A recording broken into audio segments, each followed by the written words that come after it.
Bem, boa noite a todos. Que Deus abençoe, em nome de Jesus. Vamos orar. O coração às vezes fica meio acelerado com algumas coisas que não dão certo, né? A gente fica meio inquieto. Nada melhor do que orar para Deus tranquilizar, acalmar o nosso coração para a gente seguir. Então vamos falar com Deus, pedir para que o Espírito Santo dele fale conosco, né? Para que ele use a exposição e a explicação da palavra dele para nos abençoar, para nos edificar e para nos fazer crescer diante daquilo que ele tem para nós. Curve a sua cabeça aí onde você está, mesmo assentados, e vamos falar com Deus. Senhor Deus, tudo que nós estamos fazendo aqui essa noite é para o louvor e é para a glória do teu santo nome. Por isso nós pedimos para que o teu Espírito Santo, como nós já cantamos, fale conosco. Deixe bem claro para nós, Pai amado, a tua palavra, a tua mensagem, que ela venha nos transformar, que ela venha trazer renovo, esperança, transformação, salvação para as nossas vidas, porque nós precisamos daquilo que o Senhor tem para nos falar essa noite. Em nome de Jesus, Pai. Amém. Pois bem, nós estamos hoje encerrando a série Era Uma Vez, que é uma série sobre família, né, lições bíblicas para a família, e nós vamos encerrá-la nessa noite. Nós já trabalhamos 4 temáticas. A primeira temática sabe, a garota que ninguém queria, quando nós trabalhamos sobre Jacó, Raquel e Lia. A segunda temática foi Meu Casamento está ao Inferno, onde nós aprendemos um pouco mais sobre o que era o casamento ideal no Éden.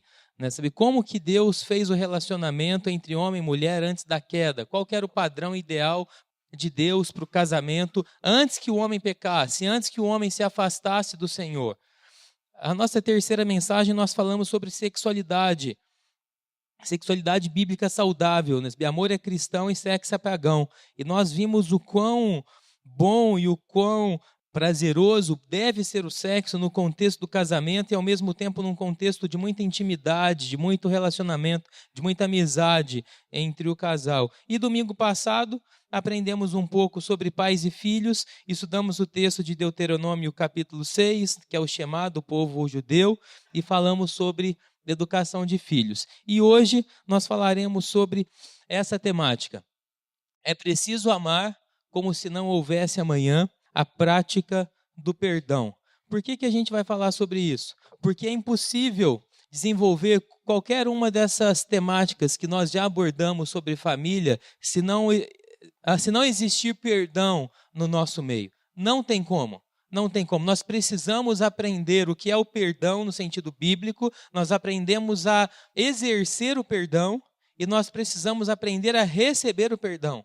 Porque nem sempre nós temos apenas que perdoar. Em alguns momentos nós temos que aprender a ser perdoados também. Então são 2 vias muito importantes para qualquer relacionamento viver de maneira saudável. E para isso nós precisamos aprender o que é o perdão bíblico para assim aplicarmos o perdão nos nossos relacionamentos. E aí, é bem interessante que aqui nós temos um princípio para o relacionamento conjugal. Perdão no relacionamento conjugal, sim. Mas nós temos esse princípio para qualquer tipo de relacionamento, familiar ou não. Entre pais e filhos, entre tios, entre primos, entre vizinhos, entre amigos. Porque onde há relacionamento, onde há 2 pessoas juntas, há conflitos, há diferenças. Se há diferenças, possivelmente em algum momento haverá intrigas. E se haverá intrigas, é preciso se exercitar o perdão. Porque se não for exercitado, nós não provaremos de relacionamentos saudáveis.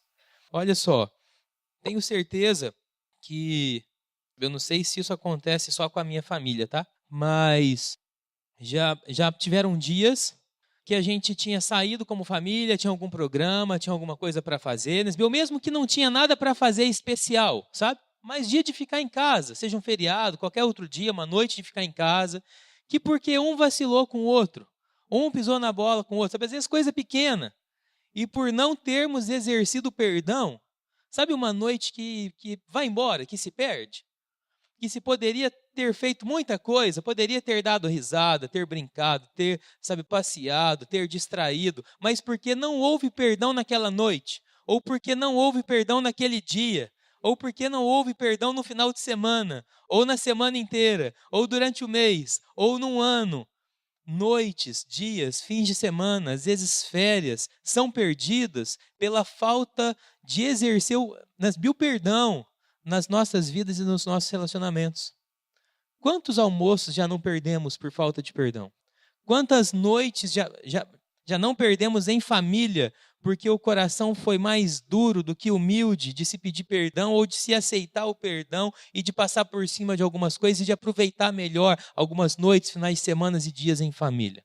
E a falta de perdão é algo que nos aprisiona, que nos estraga os nossos relacionamentos, os nossos dias e estraga também a nossa família. Por isso que eu considero essa temática importantíssima para se falar num contexto familiar, para se falar num contexto de relacionamento e para se fechar essa série. Porque se não houver perdão, não há relacionamento. Porque todo relacionamento, em algum momento, precisará exercer o perdão. E o texto bíblico que nós leremos essa noite é o texto de Lucas, capítulo 17, a partir do 3º versículo, que diz o seguinte: tomem cuidado. Se o seu irmão pecar, repreenda-o, e se ele se arrepender, perdoe-lhe.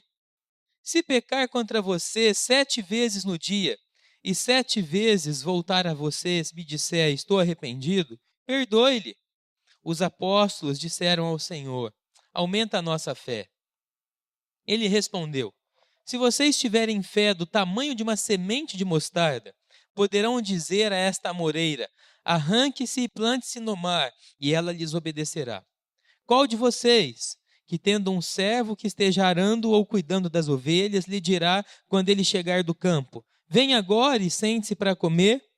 Pelo contrário, não dirá, prepare o meu jantar, apronte-se e sirva-me enquanto come e bebo, e depois disso você pode comer e beber? Será que ele agradecerá ao servo por ter feito o que lhe foi ordenado?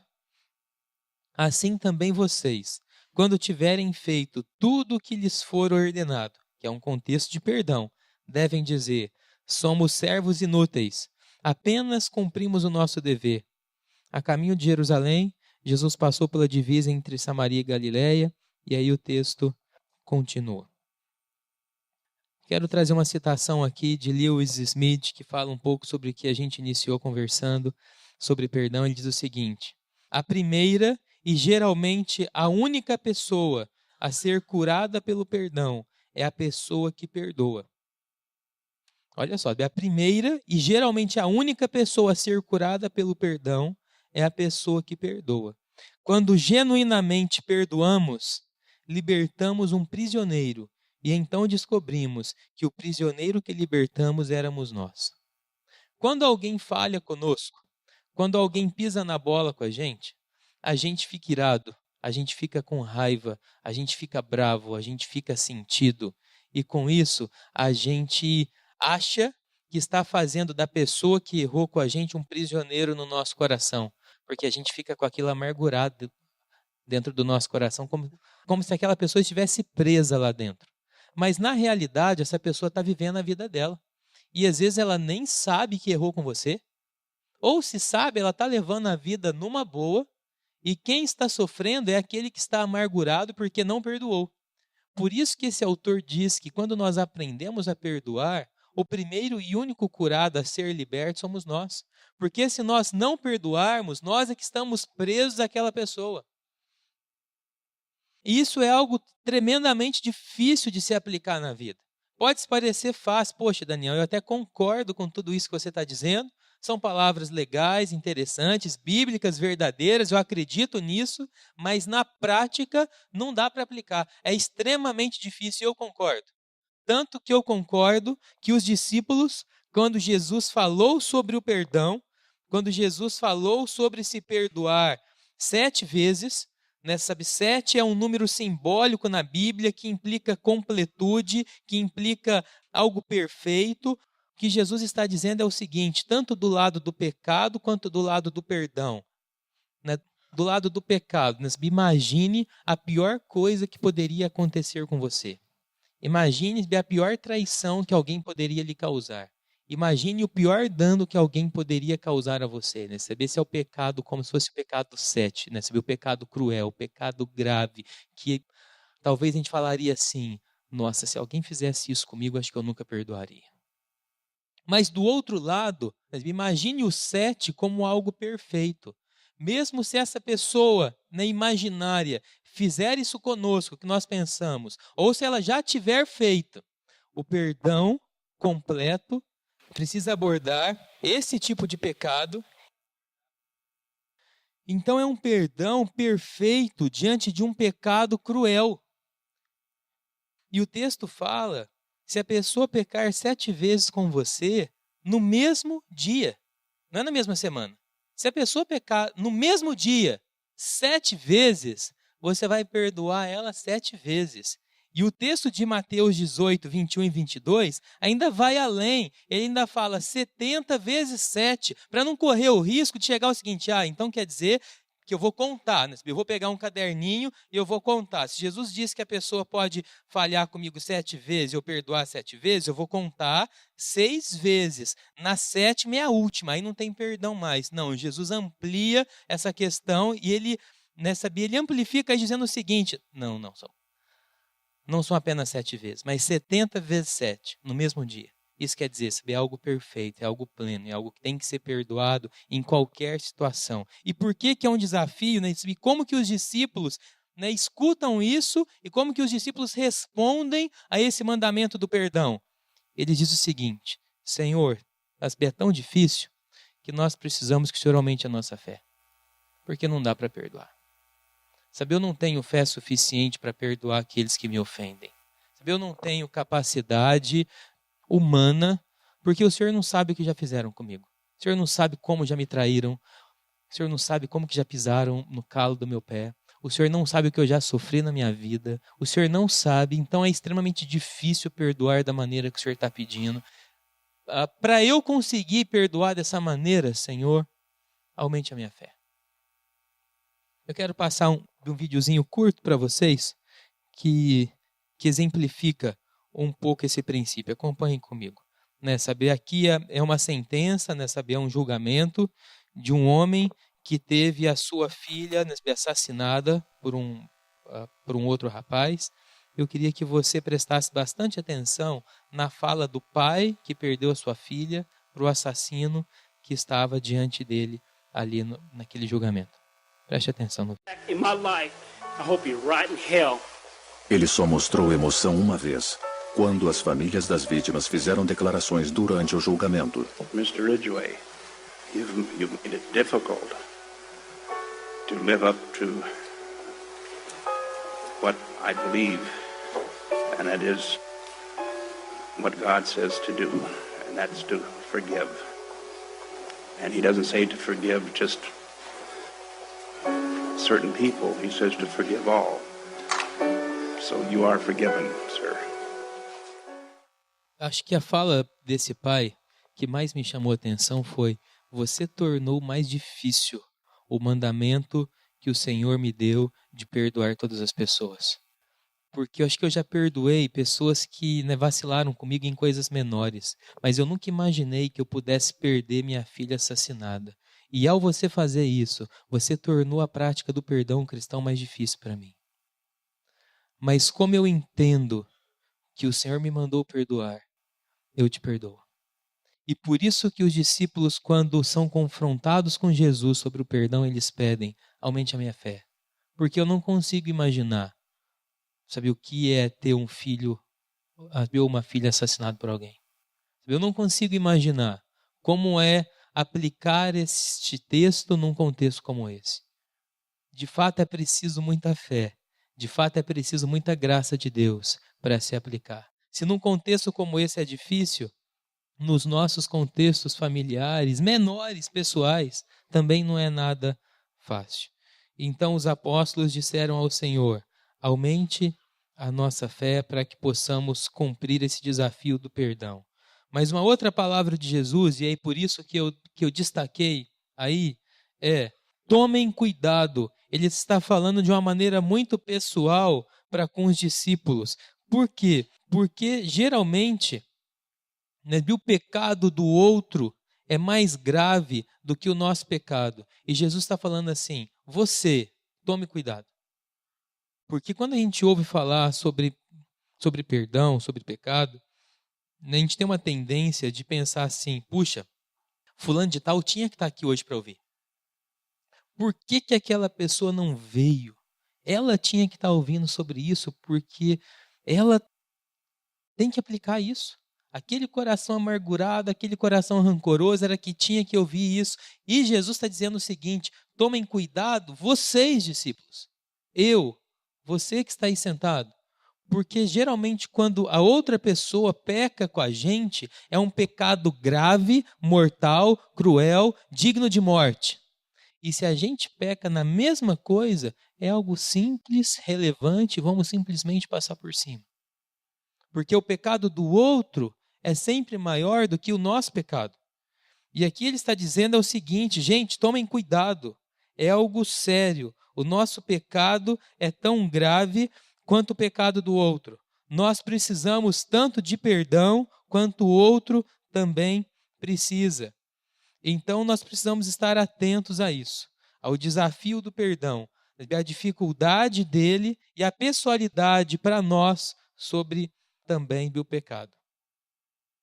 E Jesus ele vem falar então sobre a prática do perdão, como se praticar esse perdão. Primeiro, a identificação com o próximo. Se o seu irmão pecar, repreenda-o, e se ele se arrepender, perdoe-lhe. Ele está falando sobre uma pessoa muito íntima, muito próxima, não é uma pessoa estranha, é o seu irmão. Se identifique com ele, ele não é estranho, ele tem algo em comum com você. E da mesma maneira que ele peca, que ele é pecador, eu e você também somos pecadores. Marcos capítulo 11, versículo 25. E quando estiverem orando, se tiverem alguma coisa contra alguém, perdoem-no, para que também o Pai Celestial lhe perdoe os seus pecados. Se nós não perdoarmos, nós não temos condição de sermos perdoados. Isso quer dizer o seguinte, nós somos tão pecadores quanto o nosso próximo. Se alguém disser assim, sabe, diante de algum pecado de outra pessoa, esse pecado, isso eu nunca faria. Eu nunca agiria assim. Eu nunca teria capacidade de fazer isso. Eu nunca teria capacidade de responder dessa maneira, de ter essa atitude, de fazer isso ou aquilo. A gente precisa tomar cuidado se essa palavra sai das nossas bocas, porque, sabe, é uma tendência muito sutil de nos assumirmos superiores ao outro, de acharmos que o outro pode fazer determinada coisa e falar determinada coisa, mas nós nunca teríamos condição e capacidade de fazer isso. Mas nós precisamos nos identificar com o outro, porque o outro fez, eu tenho a mesma potencialidade que ele para fazer também. E se eu me acho superior, aí que está um grande risco para a minha queda e para a minha falha. Somos humanos. E nós podemos falhar, nós podemos errar da mesma maneira que o outro também erra. Nós não podemos nos excluir dessa comunidade dos pecadores. Então esse é um ponto que nós não podemos deixar de lado. A identificação com o próximo. O próximo, ele é pecador. Nós precisamos perdoar porque ele é nosso irmão, mas nós também somos pecadores e precisamos do perdão se quisermos ser perdoados por Deus. Mas uma outra característica da prática do perdão é sobre o pagar uma conta.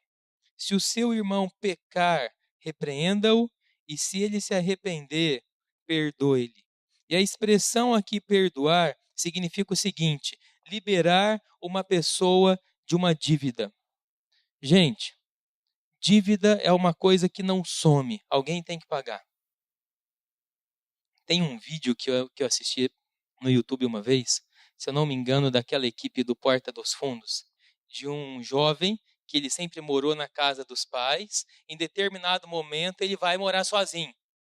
E ele está morando sozinho na sua casa, e quando vê, as contas começam a aparecer debaixo da porta. Ele não sabia o que fazer com aquelas contas, porque ele sempre morou com os pais, e os pais sempre pagaram as contas para ele. Ele se vê no momento que ele está sozinho, e ele tem que pagar os boletos, ele tem que pagar as contas, ele tem que se virar a partir daquele momento. Porque conta, gente, não some. Quando a gente é criança, adolescente, até jovem, que a gente namora com os pais, as contas somem, a gente não sabe que elas existem, porque os nossos pais pagam as nossas contas. Quando a gente se casa ou começa a morar sozinho, os boletos estão aí, a gente tem que pagar, a gente tem que encarar.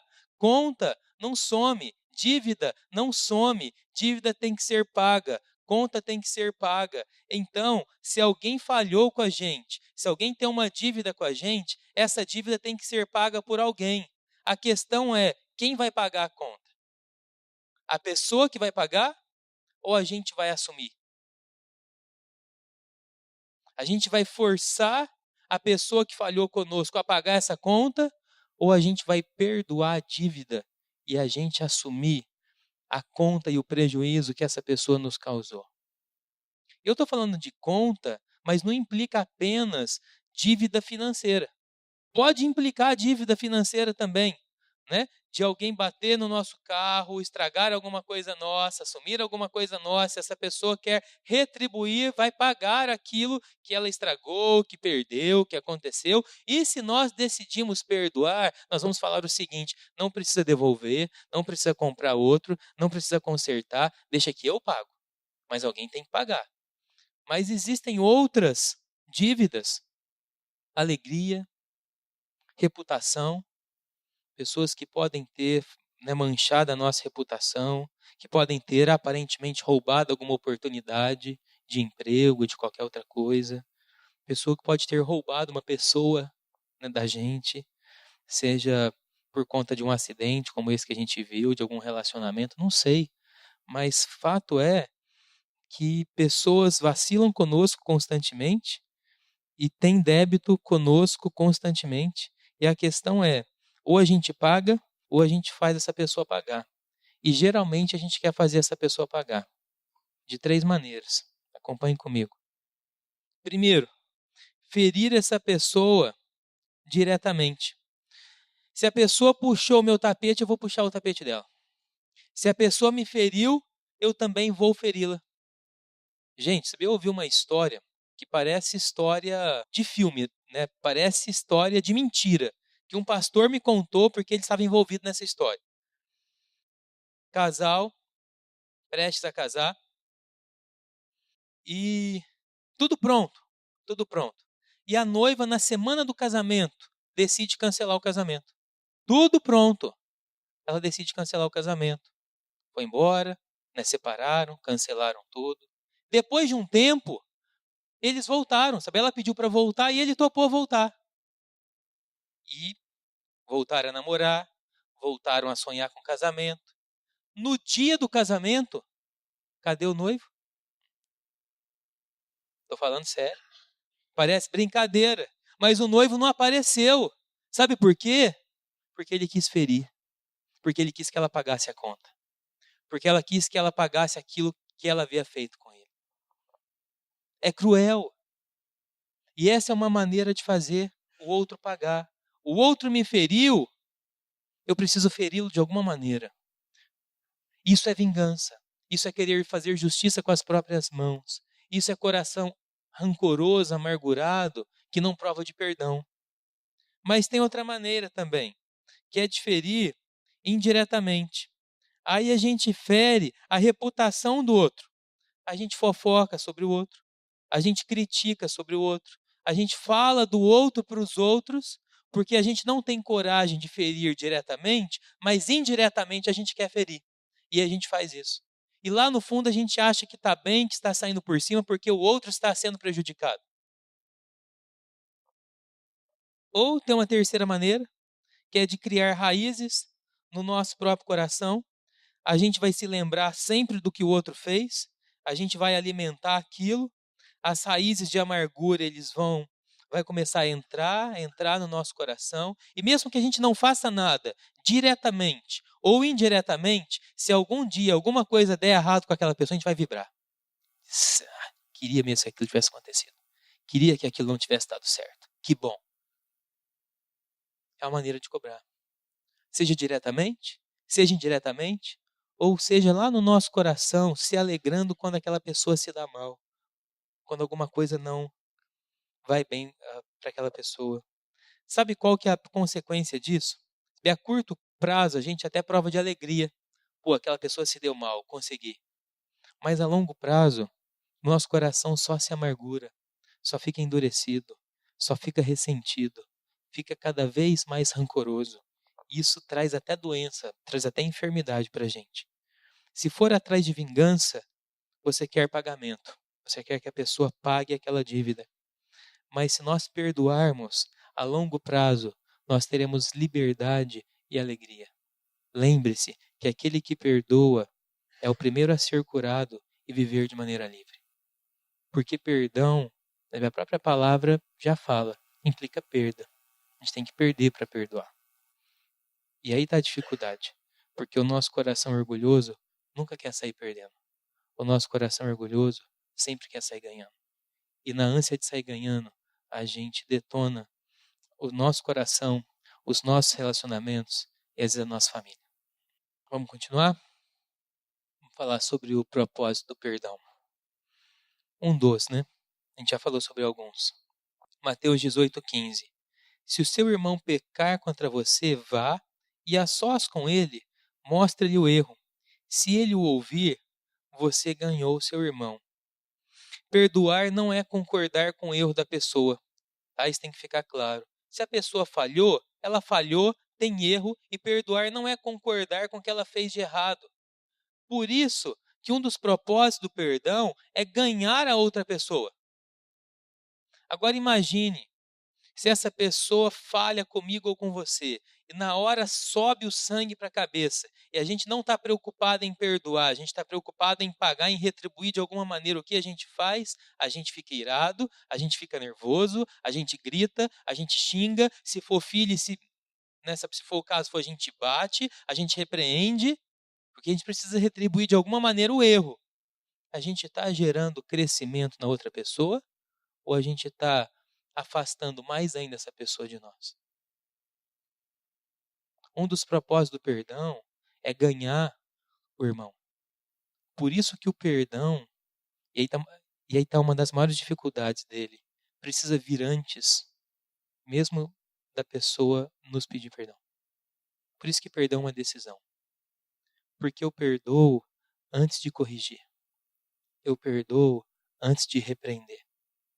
Porque se a minha filha falha em alguma coisa e eu, na minha ira, vou para cima dela, xingo, grito, esperneio, bato, eu não estou ganhando o coração dela. Agora, se eu decido perdoá-la, ela está errada. Se eu decido perdoá-la antes, respiro fundo, conto até 10 e chamo ela depois, sento com ela, explico o que ela fez de errado, por que ela fez de errado e que aquilo não é bom, eu estou conquistando e estou ganhando o coração dela. Porque eu decidi perdoar antes. Ela está errada, tem que ser repreendida, tem que ser corrigido, porque não é legal, porque não é certo, mas no tempo certo e da maneira certa, porque o propósito do perdão é ganhar a pessoa. Por isso que o perdão, ele vai muito além de sentimento, sentir vontade de perdoar, não. Perdão é uma decisão que implica nós perdermos algumas coisas para ganhar o outro. Entre marido e mulher, quantas discussões a gente não tem assim? Que ao invés de ganhar o coração da esposa, ganhar o coração do marido, a gente distancia mais porque a gente não soube perdoar antes de trazer uma repreensão diante de um erro. A gente usa o nosso direito de estar certo para falar o que a gente quer, na hora que a gente quer e do jeito que a gente quer. E a gente perde o coração do outro. Sendo que o que a Bíblia nos ensina é: perdoe para ganhar, para conquistar e para que o outro cresça. Não é um desafio? Senhor, aumenta a minha fé. Aumente a nossa fé. Mas esse é o princípio bíblico do perdão. E por isso que é tão importante para os nossos relacionamentos, para as nossas famílias, se nós quisermos que os nossos filhos, se a gente quiser ganhar o coração dos nossos filhos, se a gente quiser ganhar o coração da nossa esposa, Se a gente quiser ganhar o coração dos maridos, se a gente quiser ganhar o coração dos nossos amigos, vizinhos, companheiros de trabalho, a gente precisa perdoar antes, decidir antes, e aí repreender em amor para conquistar e não para afastar. E para a gente encerrar, vamos então para a chave do perdão. Como exercer isso? E aí, Jesus conta uma parábola e usa uma metáfora para nos ensinar como aplicar de fato o perdão na nossa vida. Vamos primeiro para a parábola. Lucas 17, capítulo 10, fala o seguinte. Eu vou abrir aqui a minha Bíblia porque eu quero ler alguns versículos antes. Eu quero ler a partir do 7. Qual de vocês que tendo um servo que esteja arando ou cuidando das ovelhas, lhe dirá quando ele chegar do campo? É um servo, é um escravo. Vem agora e sente-se para comer. Ao contrário, não dirá, prepare o meu jantar, apronte-se e sirva-me enquanto como e bebo, e depois disso você pode comer e beber. Será que ele agradecerá ao servo por ter feito o que lhe foi ordenado? Assim também vocês, quando tiverem tudo o que lhes for ordenado, devem dizer, somos servos inúteis, apenas cumprimos o nosso dever. Olha o versículo 9. Será que ele, o Senhor, agradecerá ao servo por ter feito o que foi ordenado?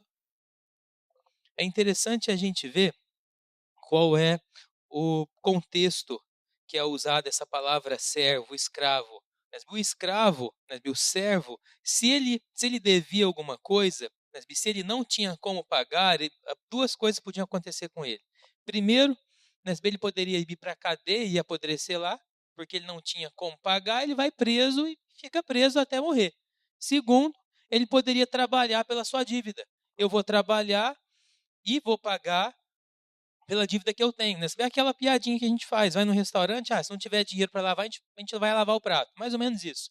Eu vou trabalhar para a pessoa até que eu consiga pagar minha conta. E o que o texto está dizendo é que isso não é mais do que obrigação nossa, porque ele está falando isso no contexto do perdão. Perdoar não nos faz melhores. Perdoar não nos faz reis. Perdoar não nos faz senhores. Muito pelo contrário, perdoar é nossa obrigação. E o fariseu achava que Deus deveria saber agradecê-lo porque ele era uma pessoa boa e porque perdoava. E quando a gente pensa assim, quando a gente age assim, a gente como sendo melhor do que o outro, estamos assumindo uma postura de nós como servos, estamos agindo como rei, querendo gratificação e querendo reconhecimento. Em outras palavras, quando nós não perdoamos as pessoas, nós esquecemos quem nós somos. Nós achamos que nós somos servos agindo como rei. Na verdade, nós somos servos. Na verdade, nós não temos direito algum.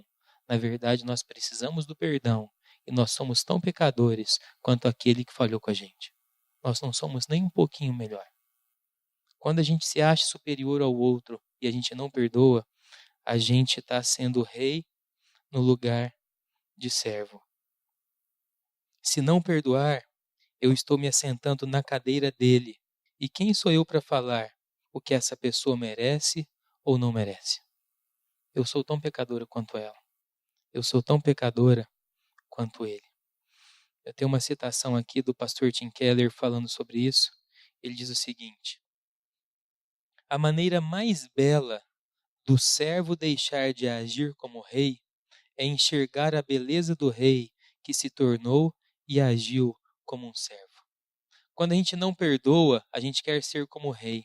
E a melhor maneira de sermos curados disso é a gente entender que o grande rei se fez servo para nos perdoar.